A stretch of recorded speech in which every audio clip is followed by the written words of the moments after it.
All right, very good. Love the conversation here, guys. Let's move into our last segment today. And Mark, we started last week with the commodity corner, and you had highlighted crude oil and energy stocks specifically as to what you were interested in. Energy had a nice little week there.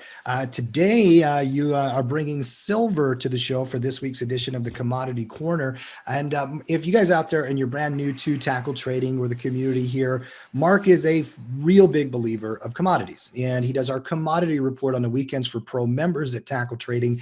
And so this is where your expertise is going to come in right here, Mark, and give us some analysis and insight into the silver markets. What do you got for us today? Whether it is a penny stock or whether it is UPS or whether it is a commodity, I if I'm doing short-term trading, I trade on technicals, and I trade on technicals exclusively because it's short-term. Anything else, I like to develop a thesis. And for about 4 or 5 months now on silver, I've had a similar thesis.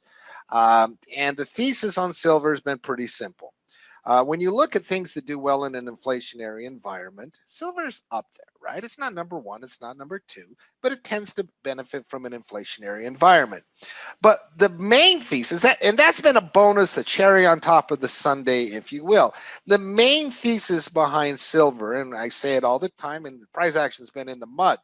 But I'm like, I believe in the industrial aspects of silver, like the precious metal aspects are there. And what I mean by this is that when we think of gold, it's a pure precious metal. Yes, does it have commodity use? Sure. But its primary purpose is a general hedge. It's a precious metal. Well, silver and the other precious metals, such as palladium and platinum, they're what we call these quasi precious industrial metals. Pete Thomas has talked about this several times on the podcast. And if you ever want to just get into a good dive into commodities, go find some of the old Trading Justice podcasts where Pete Thomas is a guest. He's been a guest 4, 5, 6, 7 times. And he talks about this industrial precious dual aspect to silver and platinum and palladium. Well, the one thing, and how many times have we heard over the last 4 or 5 months? The last 4 months is we're going to have the hottest economy ever, where the GDP growth is going to be amazing, and cyclical trends are going to benefit. Cyclical stocks are going to benefit, and we've seen that. When you look over the last 4 or 5 months, when you look at industrials, when you look at materials, when you look at the banks, when you look at energy, all of these areas have done very well. They might have taken the last month or off, but we've been in good trends, and it's very normal to take some time off. So the thing, semiconductors, another area of the cyclical area where economy is going to do good. Semiconductors have had an amazing stretch since the election. And so, ever since the Pfizer vaccine news that came out post election, you've had clear trends in certain areas of the market that have just been juggernauts percentage wise. Semiconductors, industrials, materials, energy, finance, everything's been on cue. Just the playbook at work. Well, some of the areas, in particularly one area, because I always look like who hasn't joined the party yet. Because in this cyclical playbook, because of the industrial components to silver, got the precious metal aspect, but it's that industrial aspect. Silver hasn't joined this party yet. Silver, so many things in the playbook, cyclical movement, hot, overheated economy, everything's just on cue, ran just like they would in any cycle. 6 years ago, when we have this cycle again, rinse off and dust off the playbook and get into semis early, get into some of these areas. It's just a cycle. Well, silver hasn't participated in this. That industrial component that benefits from a hot economy, it hasn't joined in. Now, I think part of the reason it hasn't joined in, and this part is just speculation, is that we had the whole post GameStop Reddit board, let's try to push silver up. I think there was a backlash to that in January that helped subdue price when they tried to join in and manipulate a market. Now, that's just speculation. But the plain and simple fact is we've been trading 8 months. So I've had this thesis, and along the way, I've been very comfortable selling naked puts on silver. Been very comfortable cash flowing because, like, I love the thesis. I think the thesis makes a lot of sense. And if it comes down, great. I'll buy more. I'll cash flow more. I'll cost average down. Now that really hasn't happened. We've traded sideways, so it's been a great cash flow instrument. Whether it's SLV or silver mining companies, I do a little bit of it all. And so it's been a great cash flow, and I don't expect that to change. Now, the reason I'm highlighting silver today is because whenever you have these ranges, and this has been a big, huge, massive range between 22 and about $30 for the last 8 months. And along the way, you find resistance levels and support levels that formed. You find short-term trends that occur. And I really think that whether the combination of inflationary and this whole industrial, silver hasn't joined the party, eventually it is. It's going to come into play at some point. And just like you see that UPS chart where you're like 5 days up, oh my gosh, what should I do? I think you're going to at some point, and I don't know if it's this week, I don't know if it's this month, I don't know if it's this summer, but somewhere in this cycle, I think you're going to have a stretch where people are scrambling, being like, I should get in now. It's at 29 or 32 or whatever. And what should I do now? I like to front run those movements when I believe in something, when I have a solid basis and I believe in the thesis. And I believe in this combination of this industrial hot economy benefits silver and the whole inflationary aspect. And so I believe in this already. And today I'm getting a signal. Now it's a strong candle. I wish it was a little more muted, but you don't always get what you want. And so I don't want to go chase silver like so many people do. Is, something's been up for 3 weeks or 3 months. And they're like, now I should get in, because they're just chasing price. And so I've been on the lookout for a day that in this long rut of boring cash flow environment that silver's been in, which it has been, which is fine. Cash flow makes some money along the way. I've been looking for that candle that's like, I don't know if this is it, but I don't know that it's not it either. And it's one of those things where you broke out of those moving averages on the daily chart 2 weeks ago, and then you suddenly fell back in, and then you came back with strength. It's like this do-si-do that you do. What is the old do-si-do dance? Swing your partner to and fro. That first breakout, that first move up, when it doesn't work, you pull back a little bit, consolidate. That second, I call it a do-si-do. When it moves, it's a strong candle. It is the most interesting candle to me that silver has had since the post GameStop Reddit. Oh my gosh, let's do something. So it's been the most interesting candle to me in 3 months. And so I already have exposure to silver. That's primarily through cash flow. I think there's going to be a directional move at some point this year. Whether that's the start of today, that's the type of candle that could start that directional move, though. So there's a lot of reasons I've loved silver for 8 months from a cash flow. There's a lot of reasons I've really loved it post Pfizer vaccine. We haven't joined the party. I think it eventually will. That's my current thesis. Those are my current thoughts on silver, and today's candle's why I'm bringing it in the commodity corner this week. Okay, but first of all, very good analysis. Thank you for bringing some of your insight there. There's a couple of questions I would have for you before I get into some of my thoughts on it as well. Are you approaching this with the ETF SLV? Are you playing silver companies? What is your I do a little bit of preferred? each. There's a general correlation. The two primary ways I approach it is SLV, the ETF, super liquid. Like it has about 100% liquidity. I mean, option chains are within the penny of each other. It's very liquid. I also personally trade AG, the silver mining company, as well. So those are my two ones that I enjoy trading from a silver perspective. The SLV chart is going to be almost direct correlation to the silver chart. So, because that's what it's designed to do, right? It's designed to mimic the price of silver itself. So I have more exposure personally in SLV, but I do mess around with AG a little bit as well. Mhm. You know, there's many, many different things. Number one, I've always kind of been a proponent of silver. You know, even going back to my teaching in the ballroom days, I love bringing silver coins. It's something that Matt taught me about metals 10 or 12 years ago. I remember when I purchased my first silver coins. So physical silver has always been some part of my investment thesis and portfolio. I never move away from that part of it. The paper assets here obviously are heating up, and this is one of the better candles we've seen in quite some time. Silver's been wrapped up in a couple of different stories over the last year that were just not traditional around a metal like this. The craziness it went through last July, which had to congest there for about 6 months. And then it did get caught up in that Reddit stuff in January for a few days. I like silver long term. I like industrial metals long term. I love this area of the market from that perspective. And you're starting to get some clarity in the charts. I want to get Matt's thoughts, though, because this is an area Matt's been tracking his entire investment career. Matt, what is your read here? And do you agree with Mark's analysis around silver? I do. I do agree. I think the younger brother to gold has a chance to shine here a little bit. And it might be it's going to be unfortunate. Gold's going to break 1800, and that's all we're going to talk about. But I do think it has a chance to shine a little bit and outperform gold's price recovery. Mark, you said something that did interest me. You talked about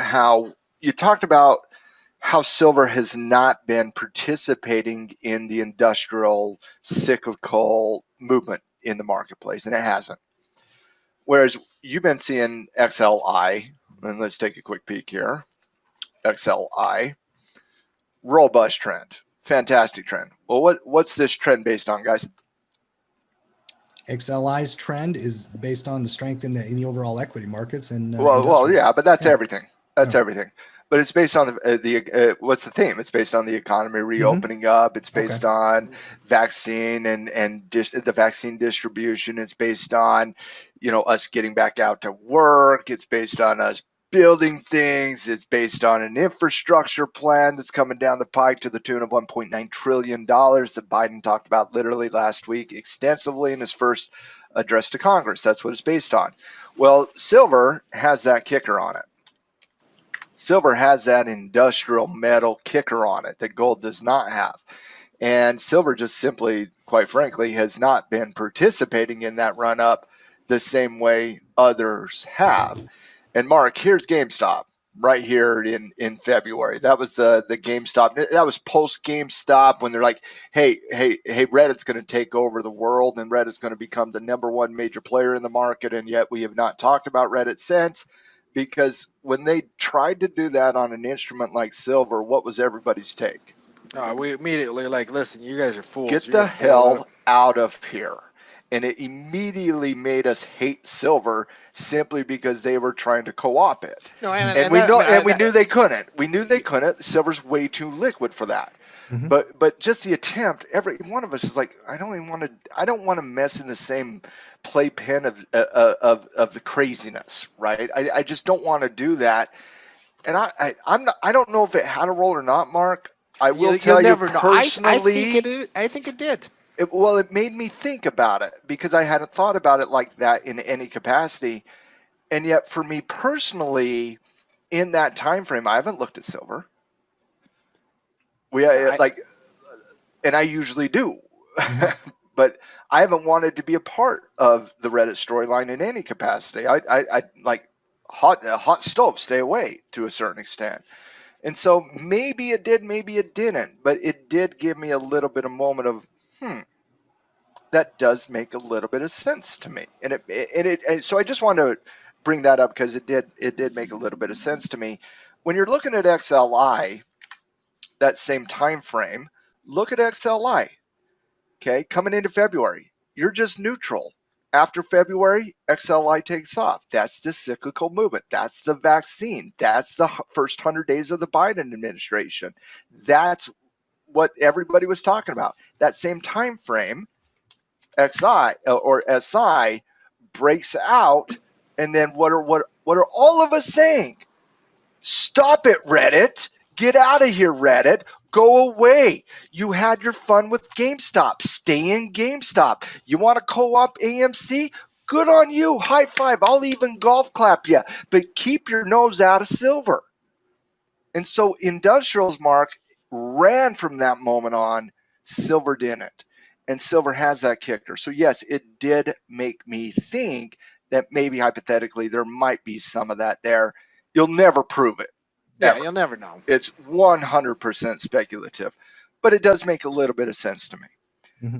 The second thing about silver is when this little coin wants to fly, it catches up fast.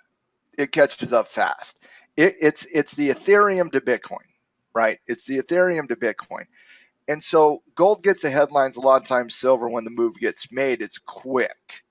And then all of a sudden we're talking about chase. It's quick, and then we're just chase as it makes its ultimate run. You're looking at this silver here, and you do got a trigger here on SLV, on SI. You're looking at a very similar type trigger above that 2675 level on SI. When you're looking at SLV, you're looking at that trigger above 24.5, 2465. So either way you shake it, you're looking at a breakout after some degree of short-term downward movement. And when you look at this in the ultra short term here, guys, pretty quick journey to the downside, but actually a fairly consistent journey to the downside. And I kind of like that about silver. You're talking about a market that goes from 26 all the way down to 23, 3-point movement. It then goes from 24.5 down to 22, slowing momentum as you get into that 200-day moving average. Instead of retracing it, tried it, snapped back, got gobbled up by the 200-day moving average on its first bearish retracement, came back up into the right shoulder, forming a head and shoulders formation with a fairly tight left shoulder coming in to coincide with the right shoulder at 24.5. You got a breakout. That's traditional. That's a traditional head and shoulders at the 200-day moving average after a short-term downtrend with the trigger of confirmation. That's a signal candle on a reversal. And so the question is, nobody ever knows what the future holds. And in the short term, we should see only 26 in silver, maybe on SLV 26. When you're talking obviously about its counterpart in silver, the parent there, you're looking at right around 26.5, 26.60. Either way you go about it, you're looking at confirmation. Now, for me, the best way to play silver is just to play silver, SLV. There's not a lot of stocks in this space that are silver stocks. You got literally Pan American Silver, which is the most liquid of the companies, PAAS. You got First Majestic, which Mark mentioned, AG. You got MAG, Max Silver Corporation. You probably got Fortuna, which is FSM. Underneath that, you're talking about companies that are less than $1 billion. And so a lot of times the best way to play silver is just to play silver through the ETF. Gold has a little bit more ammunition to it in its stocks you can look at. And a lot of those gold mining companies also have silver kickers on them as well. So GDX would be, in my opinion, a way to get access to the silver movement as well. It's just not going to be as much percentage wise if the price movement is legitimate as you are going to get on SLV. So SLV, in my opinion, is the best, purest way to play the silver breakout if that is your thing. But taking a look at some of these stocks very quickly, the number one silver specific stock is Pan American Silver Corporation. You're looking at just a mess of a chart here, just an absolute mess of a chart, just wide range neutrality, about a 20% neutrality range when you're looking at it, wide range neutrality, very volatile within its range. The consistency happens at your top end of the channel and your bottom end of the channel. And what that tells you is, yeah, you can trigger above 34.5 here, but you're not going to get a pure movement here. It's going to be volatile. So what that typically means is you want to put that on a weekly chart and wait for all of these ranges to get blasted out, and that would eventually lead to a breakout of 40, which means Pan American Silver Corporation is not nearly as good, in my opinion, and this is just my opinion because it's my analysis. than SLV. So Pan American, no. Let's take a look at AG very quickly. Mark, this would be one of your specials where you're looking at a stock that is in an intermediate uptrend, a little bit of short-term weakness in that trend, but towards the lows here. Now, the trigger for me on AG would not be a buy the dip mechanic, although that is a legitimate analysis. It would be the breakout. Now, unlike Pan American, that is a gobbled mess of wide range neutrality, you're currently thinking about $16. You got a lot of mess between here and 17.5, but a breakout of 17.5 should see clear selling to $20. So do keep an eye on First Majestic. One that does have me interested here, and it's performing very similar to SLV, not as consistent as SLV, but individual stocks can fly, and we know how much they can fly, is Max Silver Corporation here. You know, good snapback coming off some volatility to the downside, came into that 14 handle, old support, old support, old support, little bit of a head and shoulders fill with the breakout. This would be the second confirmation on this potential reversal, whereas we're only seeing the first on SLV itself. A little bit of relative strength, in my opinion, on Max Silver, so I do think you want to keep an eye on that. Only problem is, it's a smaller company. I don't know exactly what the market cap is. It's around $1.5 billion, I believe, but you're talking about earnings coming up. Micro cap stock earnings, gross. I don't like that. Mark, you might like this, but only people that do like this type of chart would be your deep value type guys, and that's, you're looking at Fortuna Silver Mines. And this, once again, about $1 billion company, very similar to the other analysis: double bottom, double bottom, double bottom, double bottom, triple, quadruple. How many times is 1, 2, 3, 4, 5, 6, 7, 8? What's 8? It's an octagon. It's okay. We got the octagon of support. We got the octagon of support bounces here at $6 on Fortuna. What I like about Fortuna is cheap risk here. Easy stop loss placement right there in the 580 level underneath all those wicky choppy stuff. You could certainly see it, a repeat of the trend and pattern back up to 8. And so not as aggressive as some of those other trends that are actually bullish. This is more neutrality with a really, really, really good support handle. Once again, only problem, what do we got coming up? Earnings on a lot of these. Earnings well. can't do it, which means when you're looking at all the silver companies, the best way to play it, and if you would have just trusted me at the very first, is SLV.